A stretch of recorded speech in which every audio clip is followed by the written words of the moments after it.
Yes, I'm just going to show a few Stone singles. Um, don't ever forget how important the Rolling Stones are. Doesn't matter how bad they've been for the last 40 years. What they did, it was set the template for everything. Um, so they are, to me, the most important of those bands. So I just want to show you my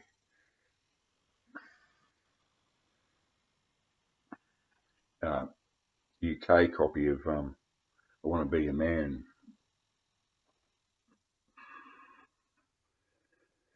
This with the rather funny Stoned on the B-side. This has been absolutely thrashed before I even bought it back in the, oh God, 70s. Some Tommy came out here as an, and they've brought their record collection with them. I managed to score this. It's actually got a crack in it. Um, there it is. You won't be able to see it on here, so I won't bother showing it. There's a crack in here in the record itself, and it's actually halfway across the song. But these old singles are so tough, and I run a pretty decent elliptical stylus on 1 gram. So if if this was a series, I mean, you would think it would require a lot of weight to stop this thing skipping or whatever going over that crack. You don't even hear the crack, number one, and it's a split, it's a crack. I'm not going to try and show it to you because it'll just make it worse. But it it does. You just can't. It's not there. It just goes straight through it, no problems. What I wanted to say about this is I was going to show look. I'll show you. I'm not going to do it because there's too many.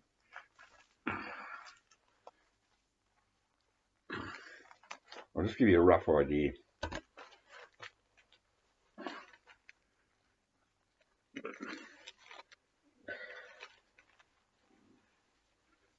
These are my Stone singles from the 1960s. There's probably I don't know 50 of them there.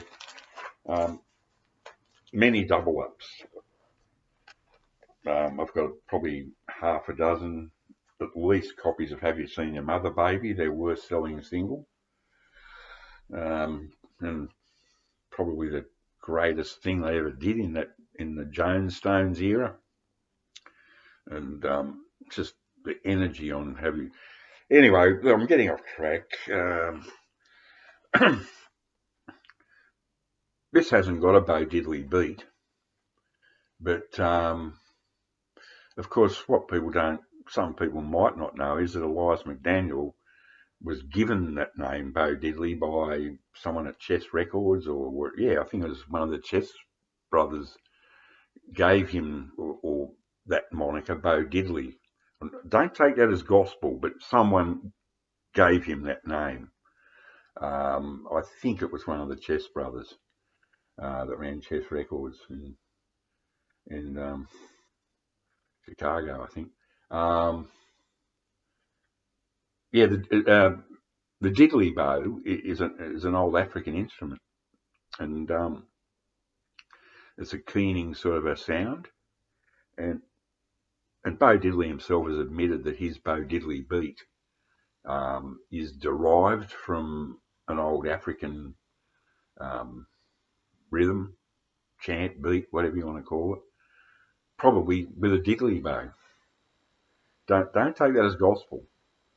Don't get me on the gospel music. I'm not real keen on it because I hate religion with a vengeance. But I do love the Edwin Hawkins singers. Oh, Happy Day always brings me to tears. That song always never fails. False hope. You know, you think, oh yes, there is a heaven, there is a God. Well, there might be, but I don't think so. So, I'm agnostic. I'm not a full-on atheist. Don't get me wrong. Um, what the fuck am I talking about? Too many beers. Way too many beers for last night. Um, yes. So, of course, the Stones, when they played with Bo Diddley on one of their first tours around the UK, was with Bo Diddley, and they dropped all their Bo Diddley songs because they just knew they weren't going to be able to beat the boss on the same stage. But yeah, it's got.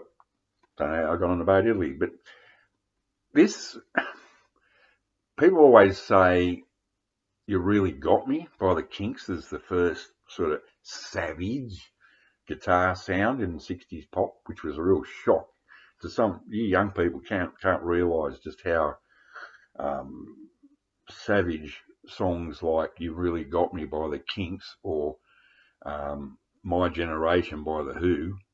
I mean, no one had ever heard a bass solo on a pop single out of England. These singles were so important. That's why I still love the Who and the Stones so much, even though 90% of their product is just pure garbage.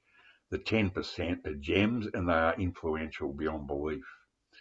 I'm preaching to the converted, obviously, in some cases here. I think this is the first real savage guitar sound on a UK single. I Want to Be Your Man, written by Lennon and McCartney as a throwaway track for Ringo. And if you've heard the Beatles version, you can't wait for it to end. It's awful. It's totally ghastly. But this kills. This is so savage. That's Brian Jones on the slide.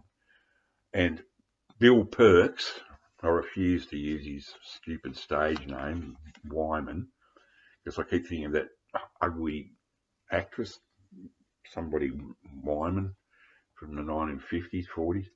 But Bill Perks' bass leaps out of this. This single thrashed to the shithouse with a crack in it on my 1 gram Technics turntable. It just booms and belts out of the speakers. It's incredible. Absolutely incredible.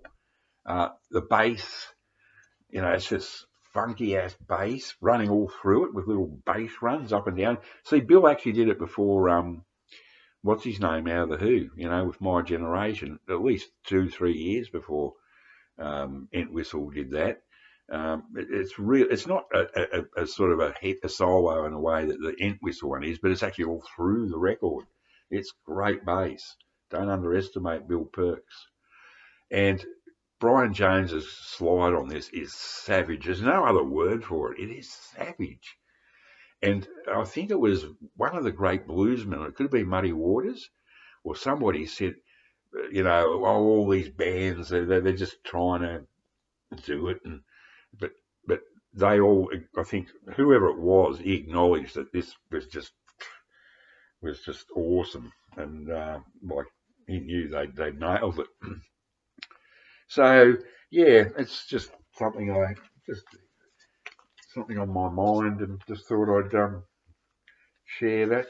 So all I'm saying is, anyone out there that collects old 45s, if you ever see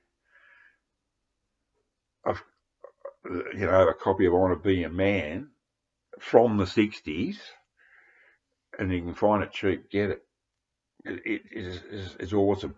And the tracks they did before that, Come On was awful. They hated it, and I never liked it much either. It's pretty bad. That's their second single. And the difference between the first, it's a bit like the Beatles' first single, that dreadful Love Me Do, an abomination. And then their second one, Please Please Me, is like a million light years advancement. It's the same with the Stones. Come On's just a throwaway shit Chuck Berry song. And it sounds like Herman's Hermits, come on.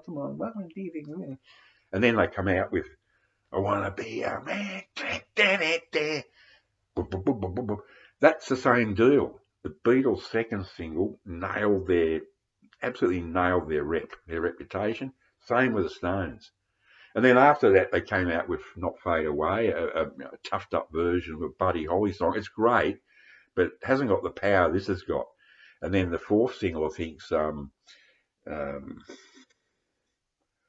what's it called? The one that first single of theirs I bought, actually. Fuck, who cares? It's all over now. Well, I used to love her, but it's all over now. Now, that one was getting back to where the second single was. So they had a couple of dips there. The first and the third singles were a bit weak, but the second and the fourth, that's established them. That's enough. 10 minutes of just absolute effing wobbling and waffling.